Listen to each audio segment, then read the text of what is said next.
പരിശുദ്ധമായ മുഹറം മാസത്തിൻ്റെ 9-10 ദിവസങ്ങൾ നമ്മളിൽ നിന്നും വിട പറഞ്ഞു. നമ്മൾ 11ാമത്തെ ദിവസത്തിലാണുള്ളത്. പല ആളുകളും ചിന്തിക്കുന്നു മുഹറം 10 കഴിഞ്ഞാൽ പിന്നെ മുഹറത്തിൻ്റെ ശ്രേഷ്ഠതകൾ അവസാനിച്ചുവെന്ന്. ഇല്ല, തുടങ്ങുകയാണ്. മുഹറം മാസത്തിൻ്റെ ശ്രേഷ്ഠതകൾ ഇനി എന്തൊക്കെയാണെന്ന് നമുക്ക് ഈ വീഡിയോയിലൂടെ പഠിച്ചെടുക്കാം.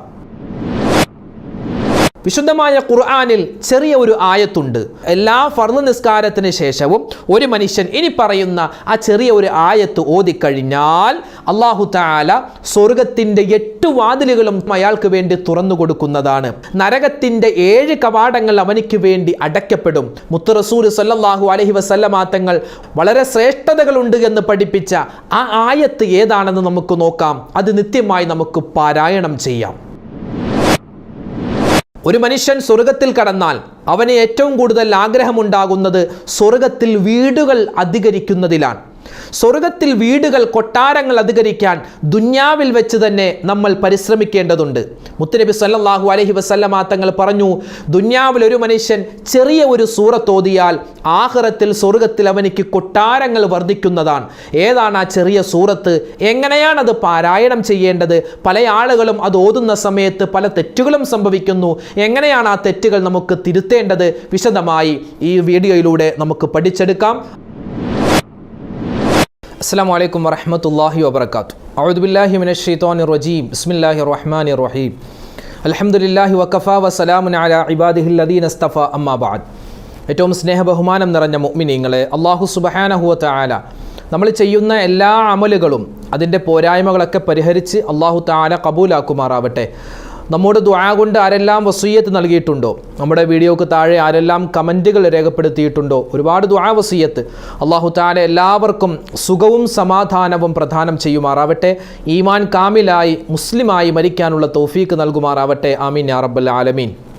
അൽഹംദുലില്ലാ, പരിശുദ്ധമായ മുഹറം മാസത്തിൻ്റെ താസുആ, ആശുറാ 2 നോമ്പും അൽഹംദുലില്ലാ അള്ളാഹുവിൻ്റെ അനുഗ്രഹത്താൽ നമുക്ക് നല്ലതുപോലെ പിടിക്കുവാൻ സാധിച്ചു. ഇന്ന് മുഹറം 11. ഒരുപാട് ഉമ്മമാർക്കും ഒരുപാട് ഉപ്പമാർക്കും നോമ്പുണ്ടാകും. അള്ളാഹു തആല നമ്മുടെ ഈ 3 ദിവസത്തെ നോമ്പും, അതല്ല മുഹറം 1 മുതലേ നോമ്പ് പിടിക്കുന്ന ഒരുപാട് മുഅ്മിനീങ്ങളുണ്ട്. എല്ലാവരുടെ നോമ്പും അള്ളാഹു ഖബൂലാക്കുമാറാവട്ടെ. ആമീൻ യാ റബ്ബൽ ആലമീൻ.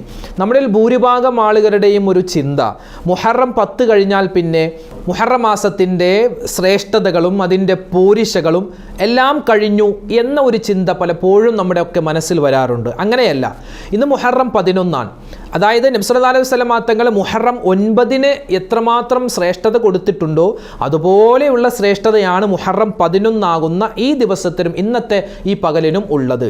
ഒരുപാട് കാര്യങ്ങൾ നമ്മൾ ശ്രദ്ധിക്കേണ്ടതുണ്ട്. മുഹറം 1 മുതൽ 30 വരെയും ഒരുപാട് ശ്രേഷ്ഠതകളാണ്. പരിശുദ്ധമായ ഖുർആനിൽ അല്ലാഹു തആല പറയുന്നുണ്ടല്ലോ, മാസങ്ങളുടെ എണ്ണം 12 ആണ്. അതിൽ 4 മാസം, മിൻഹാ അർബഅത്തുൻ ഹുറും, 4 മാസങ്ങളെ പ്രത്യേകം പവിത്രത കൽപ്പിച്ചിട്ടുണ്ട്. 4 മാസങ്ങൾക്ക് ഏതാണ്? അത് മുഹറം മാസമാണ്, അതുപോലെ ദുൽഹിജ്ജ മാസമാണ്, ദുൽഖഅദ മാസമാണ്, റജബ് മാസമാണ്. ഇതിൽ റമളാൻ പോലും അല്ലാഹു തആല ഉൾപ്പെടുത്തിയിട്ടില്ല. ഈ 4 മാസങ്ങൾ ഇവിടെ നബി സല്ലല്ലാഹു അലൈഹി വസല്ലം തങ്ങളുടെ ഹദീസുണ്ട്, അഫ്ളലുസ് സിയാമി ബഅദ റമളാൻ, റമളാൻ മാസത്തിന് ശേഷം ഏറ്റവും ശ്രേഷ്ഠമുള്ള നോമ്പ് ഷഹ്റുല്ലാഹിൽ മുഹറം, അത് മുഹറം മാസത്തിലെ നോമ്പാണ്. ഇവിടെ ഈ 4 മാസമുണ്ട്, യുദ്ധം ഹറാമാക്കപ്പെട്ട 4 മാസങ്ങൾ. ഈ 4 മാസങ്ങളിൽ റമളാൻ കഴിഞ്ഞാൽ പിന്നെ ഏറ്റവും കൂടുതൽ നോമ്പ് പിടിച്ചാൽ ശ്രേഷ്ഠത കിട്ടുന്ന മാസമാണ് മുഹറം. അത് മുഹറം 1 മുതൽ 10 വരെയുള്ള ദിവസങ്ങൾ മാത്രമല്ല, മുഹറം 1 മുതൽ 30 വരെയുള്ള ദിവസങ്ങളാണ് ശ്രേഷ്ഠതയുള്ളത്. റമദാൻ കഴിഞ്ഞാൽ പിന്നെ മുഹറം മാസമാണ്, അത് കഴിഞ്ഞാൽ പിന്നെ റജബ് മാസമാണ്, അത് കഴിഞ്ഞാൽ പിന്നെ ദുൽഹിജ്ജ മാസമാണ്, പിന്നെയാണ് ദുൽഖഅദ മാസം. അപ്പോൾ റമളാൻ കഴിഞ്ഞാൽ ശ്രേഷ്ഠമുള്ള മാസം മുഹറം മാസം. ആ മുഹറം മാസത്തിലാണ് നമ്മളെല്ലാവരും നിലനിൽക്കുന്നത്. ഇവിടെ ഇന്നത്തെ വീഡിയോയിൽ എൻ്റെ ഉമ്മമാരോടും ഉപ്പമാരോടും പ്രത്യേകം ഉണർത്താനുള്ളത്, ആദ്യം ഒരു ചെറിയ സൂറത്തിനെ പരിചയപ്പെടുത്തുകയാണ്. ഈ സൂറത്ത് നമ്മൾ ഓതിക്കഴിഞ്ഞാൽ നമുക്കെല്ലാവർക്കും ആഗ്രഹമുണ്ട് എവിടെ പോവാൻ? സ്വർഗത്തിൽ പോവാൻ. നമ്മുടെ കൂട്ടത്തിലുള്ള വൃദ്ധരായ ആളുകളോടും കൊച്ചുമക്കളോടും ആരോട് ചോദിച്ചാലും നിങ്ങൾ എന്തിനാ നിസ്കരിക്കുന്നത്, എന്തിനാ നോമ്പ് പിടിക്കുന്നത്, എന്തിനാ ഖുർആൻ പാരായണം ചെയ്യുന്നത്, ഇതൊക്കെ ചോദിച്ചാൽ അവർക്ക് ഒരൊറ്റ മറുപടിയേ ഉള്ളൂ, ഞങ്ങൾക്ക് സ്വർഗത്തിൽ പോകണം. ഇങ്ങനെ സ്വർഗത്തിൽ കടക്കുക മാത്രമല്ല, ആ സ്വർഗത്തിലെ മുഴുവൻ അനുഗ്രഹങ്ങളും നമുക്ക് ആസ്വദിക്കുവാൻ സാധിക്കണം. സ്വർഗത്തിലെ പ്രധാനപ്പെട്ട അനുഗ്രഹങ്ങളിലൊന്നാണ് സ്വർഗത്തിലെ വീടുകൾ. സ്വർഗത്തിലെ കൊട്ടാരങ്ങൾ. ഇവിടെ നബി സല്ലല്ലാഹു അലൈഹി വസല്ലമ തങ്ങളുടെ ഒരു ഹദീസ് പരിശോധിച്ച് നോക്കിയാൽ നമുക്ക് കാണുവാൻ സാധിക്കും. നബി തങ്ങൾ സല്ലല്ലാഹു അലൈഹി വസല്ലമ തങ്ങൾ പറയുന്നു, മൻ ഖറഅ, ഒരു മനുഷ്യൻ ഓതിയാൽ ഖുൽ ഹുവല്ലാഹു അഹദ്, ഖുൽ ഹുവല്ലാഹു അഹദ് എന്ന ആ ചെറിയ സൂറത്ത് ഓതിക്കഴിഞ്ഞാൽ 10 മറ, 10 പ്രാവശ്യം ഓതിയാൽ അവനിക്ക് അല്ലാഹു തആല കൊടുക്കുന്നത് ബനല്ലാഹു തആല ലഹു ഖസ്റുൻ ഫിൽ ജന്ന, അല്ലാഹു തആല സ്വർഗ്ഗത്തിൽ അവനിക്ക് ഒരു കൊട്ടാരം പണിത് വെക്കുമെന്നാണ്. സ്വർഗത്തിൽ കടന്നു കഴിഞ്ഞാൽ നമുക്ക് എല്ലാ അനുഗ്രഹങ്ങളും കിട്ടിക്കഴിഞ്ഞു. പക്ഷേ നമുക്ക് ദുന്യാവിൽ വെച്ച് നമ്മൾ എത്രമാത്രം പരിശ്രമിക്കുന്നോ അത്രമാത്രം നമുക്ക് കിട്ടുന്ന ചില അനുഗ്രഹങ്ങളാണ് സ്വർഗത്തിലുള്ളത്. അതിൽപ്പെട്ടതാണ് സ്വർഗത്തിലെ കൊട്ടാരങ്ങൾ, സ്വർഗത്തിലെ ഒരുപാട് വീടുകൾ. അപ്പോൾ ഇവിടെ നബി തങ്ങൾ പറഞ്ഞത് 10 പ്രാവശ്യം ഖുൽ ഹുവല്ലാഹു അഹദ് ഒരു മനുഷ്യൻ ഓതിയാൽ അവനിക്ക് അല്ലാഹു തആല ഒരു കൊട്ടാരം എന്ന് പറഞ്ഞാൽ ഈ ദുന്യാവിലെ കൊട്ടാരങ്ങളൊന്നും ഒരു കൊട്ടാരങ്ങളല്ല, സ്വർഗത്തിലെ കൊട്ടാരമാണ് യഥാർത്ഥ കൊട്ടാരം. അത് നമുക്ക് വർണ്ണിക്കാനും കഴിയില്ല, അതിനെപ്പറ്റി നമുക്ക് ചിന്തിക്കാനും കഴിയില്ല. ഇവിടെ 10 ഖുൽ ഹുവല്ലാഹു അഹദ് ഒരു മനുഷ്യൻ ഓതിയാൽ അല്ലാഹു തആല സ്വർഗത്തിൽ ഒരു കൊട്ടാരം. അപ്പോൾ ഒരു സ്വഹാബി ചോദിച്ചു, നബിയെ ഞാൻ 20 പ്രാവശ്യം ഓതിയാലോ? നബി തങ്ങൾ പറഞ്ഞു, എങ്കിൽ 2 കൊട്ടാരമുണ്ട്. 30 ആണെങ്കിലോ അത് 3 കൊട്ടാരം. ഇങ്ങനെ ഓരോ 10 വർദ്ധിക്കും തോറും സ്വർഗത്തിലെ കൊട്ടാരങ്ങളുടെ എണ്ണം ഇങ്ങനെ വർദ്ധിച്ചു കൊണ്ടിരിക്കുമെന്ന് മുത്തുനബി സല്ലല്ലാഹു അലൈഹി വസല്ലമ തങ്ങൾ പറയുകയാണ്. 6 സെക്കൻഡ് മതി ഒരു ഖുൽ ഹുവല്ലാഹു അഹദ് സൂറത്ത് ഓതാൻ.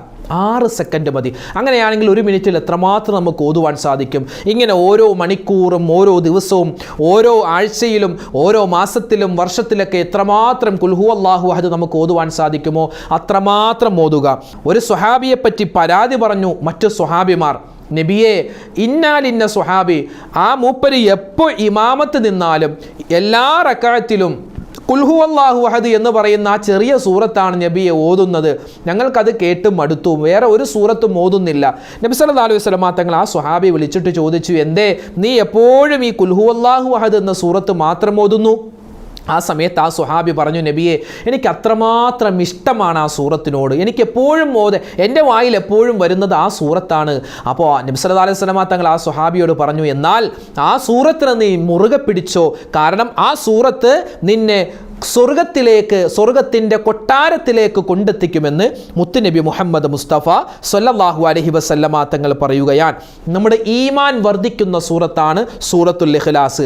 അള്ളാഹുവിനെ പറ്റി മാത്രം സംസാരിക്കുന്ന സൂറത്താണ് ഖുൽ ഹുവല്ലാഹു അഹദ് എന്ന് പറയുന്ന സൂറത്ത്. അതുകൊണ്ട് ഈ സൂറത്ത് ഒരുപാട് വട്ടം ഓതുക. ഞാനൊന്ന് ഓതാം, സ്ക്രീനിൽ നിങ്ങൾക്ക് കാണുവാൻ സാധിക്കും. പല ആളുകളും ആ സൂറത്ത് ഓതുമ്പോൾ പല തെറ്റുകളും വരുത്താറുണ്ട്. തെറ്റുകളൊന്നുമില്ലാതെ നമുക്ക് സുന്ദരമായിട്ട് ആ സൂറത്ത് ഓതാവുന്നതാണ്. ബിസ്മില്ലാഹിർ റഹ്മാനിർ റഹീം. ഖുൽ ഹുവല്ലാഹു അഹദ് അല്ലാഹുസ് സ്വമദ് ലം യലിദ് വലം യൂലദ് വലം യകുൽ ലഹു കുഫുവൻ അഹദ്. ഇവിടെ പല ആളുകളും ആദ്യം തന്നെ തെറ്റുവരുത്തും. എന്താ? പല ആളുകളും ഓതുമ്പോൾ അറിവില്ലാത്തത് കൊണ്ടാവാം. കുൽ ഹുവല്ലാ, അവിടെ കുൽ ഹുവല്ലാ ഹാഇന് പകരം ഫാ ഉച്ചരിക്കുന്നതായി കാണാം. കുൽ ഹുവല്ലാ എന്ന് പറയും, അത് തെറ്റാണ്, അങ്ങനെയല്ല. കുൽ ഹുവല്ലാഹു അഹദ്, അവിടെ കുൽ എന്ന് പറയുമ്പോൾ ഖാഫ് ഉണ്ട് കാഫ് ഉണ്ട്. കുൽ ഹുവ, ആ ഖാഫ് അതായത് ഫാ പോലെ എഴുതുന്ന ഖാഫ് ആണ് അവിടെ ഉച്ചരിക്കേണ്ടത്. ഖാഫ് ഖാഫ്. കുൽ ഹുവല്ലാഹു അഹദ്, അങ്ങനെയാണ്. കുൽ ഹുവല്ലാഹു അഹദ് എന്നല്ല, കാഫ് അല്ല അവിടെ വരേണ്ടത്, ഖാഫാണ്. കുൽ എന്നാണ് പറയേണ്ടത്. അതോടൊപ്പം തന്നെ ഹുവല്ലാ എന്നല്ല, ഹുവല്ലാ എന്നാണ്. അതാണ് പ്രധാനപ്പെട്ട ഒരു തെറ്റ് പല ആളുകൾക്കും വരുന്നത്. അപ്പോൾ അതൊക്കെ ശ്രദ്ധിച്ച് നമ്മൾ ഓതിയാൽ ഒരുപാട് പ്രതിഫലമാണ് അല്ലാഹു സുബ്ഹാനഹു വ തആല നൽകുന്നത്.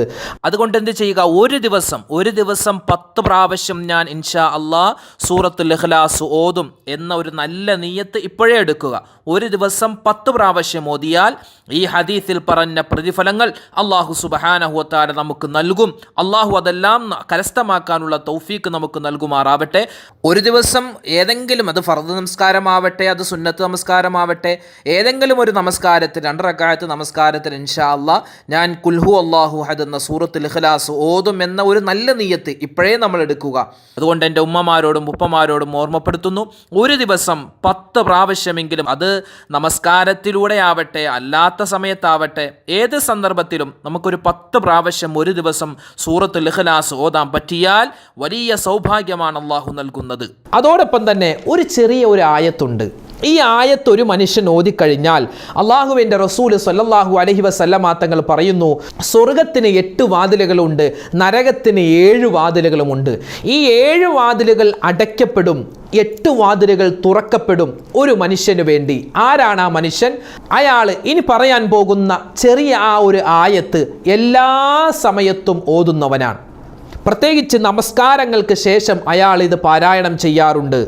മാത്രമല്ല, അയാൾ എന്തെങ്കിലും ഒരു കാര്യത്തിന് വേണ്ടി, ഒരു ഹലാലായ മുറാദ് ഹാസിലാകുന്നതിന് വേണ്ടി പോകുന്ന സമയത്തും ഈ ആയത്ത് ഓതാറുണ്ട്. അതുമാത്രമല്ല, ഉറങ്ങുന്ന സമയത്ത്, ഉറങ്ങാൻ പോകുന്ന സമയത്തും അയാൾ ഈ ആയത്ത് ഓതാറുണ്ട്. പ്രത്യേകിച്ച് എല്ലാ ഫർദ് നിസ്കാരത്തിന് ശേഷവും ഒരു മനുഷ്യൻ ഇനി പറയുന്ന ആ ചെറിയ ഒരു ആയത്ത് ഓതിക്കഴിഞ്ഞാൽ അല്ലാഹു തആല സ്വർഗത്തിൻ്റെ 8 വാതിലുകളും അയാൾക്ക് വേണ്ടി തുറന്നു കൊടുക്കുന്നതാണ്. ഏതാണ് ആയത്ത്? പരിശുദ്ധമായ സൂറത്തുൽ ബഖറയിലെ ഖുർആനിലെ ആയത്തുകളുടെ നേതാവെന്ന് പരിചയപ്പെടുത്തിയ ആയത്തുൽ കുർസിയാണ്. ആയത്തുൽ കുർസി. ആയത്തുൽ കുർസിൻ്റെ ശ്രേഷ്ഠതകൾ നമ്മൾ ഇതിനു മുമ്പ് വിശദീകരിച്ചിട്ടുണ്ട്. വിശദമായിട്ട് 21 പ്രതിഫലങ്ങളാണ് അല്ലാഹു തആല ഒരായത്തുൽ കുർസി ഒരു മനുഷ്യൻ ഓതിയാൽ അയാൾക്ക് കൊടുക്കുന്നത്. അതുപോലെ ഒരുപാട് പ്രതിഫലങ്ങളാണ്. നമ്മുടെ ഉമ്മമാർക്ക് ഉപ്പമാർക്കൊക്കെ എപ്പോഴും ഓതാൻ പറ്റും. നിസ്കാരമില്ലാത്ത മെൻസസ് ഉള്ള ഉമ്മമാരെ സംബന്ധിച്ചിടത്തോളം ഞാനിത് ഓതുന്നത് ഒരു ദിക്റാണ് എന്ന നിലക്ക് ആയത്തുൽ കുർസി നിങ്ങൾക്ക് ഓതാവുന്നതാണ്. സയ്യിദു ആയുൽ ഖുർആൻ, ഖുർആനിലെ ആയത്തുകളുടെ നേതാവാണ് ആയത്തുൽ കുർസി. അതുകൊണ്ട് ഈ ആയത്തുൽ കുർസി നിസ്കാരങ്ങൾക്ക് ശേഷം നമ്മൾ പതിവാക്കിയാൽ, അതുപോലെ എന്തെങ്കിലും ഒരു നല്ല കാര്യത്തിന് വേണ്ടി ഇറങ്ങുന്ന സമയത്ത് പതിവാക്കിയാൽ, അതുപോലെ ഉറങ്ങുന്നതിന് മുമ്പ് നമ്മൾ കിടക്കുന്ന സമയത്ത് ഇത് പാരായണം ചെയ്യൽ നിത്യമാക്കി കഴിഞ്ഞാൽ അള്ളാഹു വലിയ പ്രതിഫലമാണ് നൽകുക. ഈ ആയത്തുൽ കുർസിക്ക് വലിയൊരു ശ്രേഷ്ഠതയുള്ളത് ആയത്തുൽ കുർസിയുടെ ഓരോ ആയത്തുകൾ തമ്മിലും സാമ്യമുണ്ട് എന്നാണ്. പരസ്പരം ബന്ധപ്പെട്ട് കിടക്കുന്ന, പരസ്പരം അങ്ങോട്ടും ഇങ്ങോട്ടും ബന്ധപ്പെട്ട് കിടക്കുന്ന വലിയ ശ്രേഷ്ഠമുള്ള, വലിയ അത്ഭുതമുള്ള ഒരു ആയത്താണ് ഈ ആയത്തുൽ കുർസി. ആയത്തുൽ കുർസിയുടെ ഓരോ ഖണ്ഡികകൾ എടുത്ത് പരിശോധിച്ചാൽ അല്ലാഹു ലാ ഇലാഹ ഇല്ലാ ഹുവൽ ഹയ്യുൽ ഖയ്യൂം ലാ തഅഖുദുഹു സിനത്തും വലാ നൗം ലഹു മാ ഫിസ് സമാവാതി വമാ ഫിൽ അർദ് മൻ ദല്ലദീ യശ്ഫഉ ഇൻദഹു ഇല്ലാ ബിഇദ്നി യഅലമു മാ ബൈന ഐദീഹിം വമാ ഖൽഫഹും വലാ യുഹീതൂന ബിശൈഇൻ മിൻ ഇൽമിഹി ഇല്ലാ ബിമാ ശാഅ വസിഅ കുർസിയ്യുഹു സമാവാതി വൽ അർദ് വലാ യഊദുഹു ഹിഫ്ളുഹുമാ വഹുവൽ അലിയ്യുൽ അദീം. ഇങ്ങനെ ഈ ആയത്തിൻ്റെ ഓരോ ഖണ്ഡികകൾ എടുത്ത് പരിശോധിച്ചാൽ പരസ്പരം ബന്ധപ്പെട്ട് കിടക്കുന്നു. അത്ഭുതമാണ്. മഹാന്മാരായ ഉലമാക്കൾ അത് നമുക്ക് വിശദീകരിച്ചു തരുന്നുണ്ട്. എങ്ങനെയാണ് അതിൻ്റെ ബന്ധം? ആയത്തുൽ കുർസി നമ്മൾ പറഞ്ഞു മൊത്തം 9 ഖണ്ഡികകളാണ്, മൊത്തം 9 സെൻറ്റൻസാണ്. നമ്മൾ ഒന്നാമത് ഓതിയ ഖണ്ഡികയും ഒന്നാമത് നമ്മൾ പാരായണം ചെയ്തതും 9ാമത്തെ ഖണ്ഡികയും തമ്മിൽ ഒരു സാമ്യമുണ്ട്. എന്താണ് നമ്മൾ ഒന്നാമത് ഓതിയത്? അല്ലാഹു ലാ ഇലാഹ ഇല്ലാ ഹുവൽ ഹയ്യുൽ ഖയ്യൂം. അല്ലാഹു അല്ലാതെ ആരാധനക്കർഹനില്ല, അവൻ എന്നെന്നും ജീവിച്ചിരിക്കുന്നവനാണ്, എല്ലാം നിയന്ത്രിക്കുന്നവൻ അല്ലാഹുവാൻ. അല്ലാഹുവിൻ്റെ ഇസ്മ്, അള്ളാഹുവിൻ്റെ പേരുകൾ അവിടെ പറയുന്നു. ഇനി 9ാമത്തെ ഖണ്ഡിക നോക്കിയേ. 9ാമത്തെ ഖണ്ഡിക വഹുവൽ അലിയുൽ അലീം. അല്ലാഹു തആല അത്യുന്നതനും മഹാനുമാണ്. അപ്പോൾ ഈ 1ാമത്തെ ഖണ്ഡികയിലും 9ാമത്തെ ഖണ്ഡികയിലും പറയുന്നത് അള്ളാഹുവിൻ്റെ ഇസ്മുകളാണ്. രണ്ടിലും അള്ളാഹുവിൻ്റെ പേര് പറയുന്നു. ഇനി നമ്മൾ നോക്കുക, 2ാമത്തെ ഖണ്ഡികയും 8ാമത്തെ ഖണ്ഡികയും തമ്മിൽ ബന്ധമുണ്ട്. എന്താ 2ാമത്തെ ഖണ്ഡിക? ലാ തഅഖുദുഹു സിനത്തും വലാ നൗം. അള്ളാഹുവിന് തൂങ്ങി ഉറക്കമോ മയക്കമോ ഒന്നും ബാധിക്കില്ല എന്നാണ്. 8ാമത്തേത് ഏതാ? വലാ യഊദുഹു ഹിഫ്ളുഹുമാ. ആകാശവും ഭൂമിയും സംരക്ഷിക്കാൻ അള്ളാഹുവിന് യാതൊരു ഭാരവുമില്ല. ഒരു ക്ഷീണമോ ഒരു ഉറക്കമോ അള്ളാഹുവിനെ ബാധിക്കില്ല. ഇതാണ് 8ാമത്തേത്, അല്ലേ? ഒരു ബന്ധമുണ്ട്. ഇനി 3ാമത്തേത് ഏതാ? 3ാമത്തെ ഖണ്ഡിക ലഹു മാ ഫിസ് സമാവാതി വമാ ഫിൽ അർദ്. ആകാശങ്ങളിലും ഭൂമിയിലുമുള്ളത് എല്ലാം അവൻ്റേതാണ്. 7ാമത്തെ ഖണ്ഡികയോ വസിഅ കുർസിയ്യുഹു സമാവാതി വൽ അർദ്. അള്ളാഹുവിൻ്റെ കസേര, അള്ളാഹുവിൻ്റെ സിംഹാസനം അത് ആകാശങ്ങളിലും ഭൂമിയിലും വ്യാപിച്ച് കിടക്കുകയാണ്. അപ്പോൾ ആകാശഭൂമിയുമായി ബന്ധപ്പെട്ട ഒരു കണ്ണികയാണ് 3ഉം 7ഉം. അടുത്തതോ 4ാമത്തെ കണ്ണിക ഏതാ? മന്ദല്ലദീ യശ്ഫഉ ഇൻദഹു ഇല്ലാ ബിഇദ്നിഹി.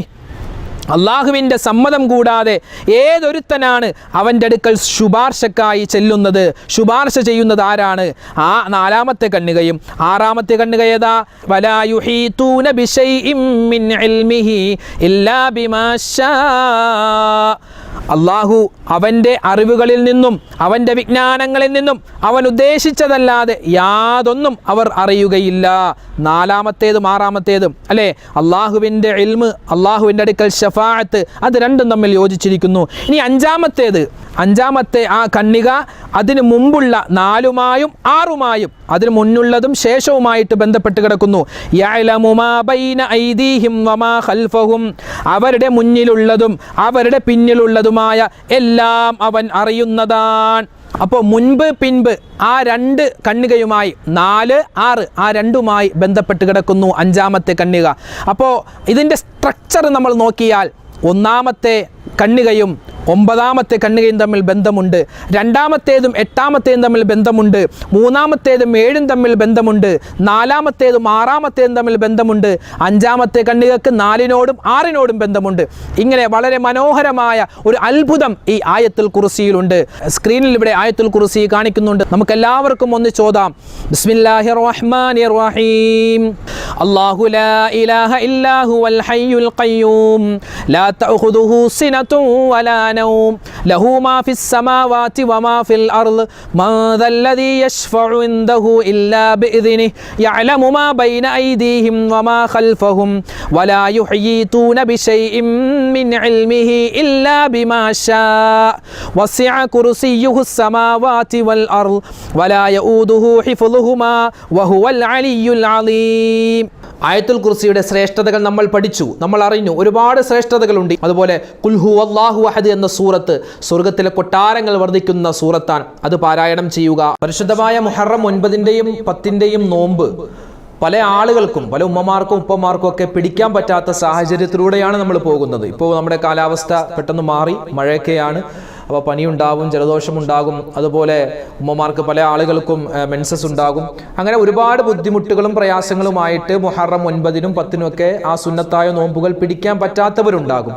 അങ്ങനെയുള്ള ആളുകൾക്ക് അവർക്ക് വിഷമിക്കേണ്ട കാര്യമില്ല. നമുക്ക് എന്ത് ചെയ്യാം?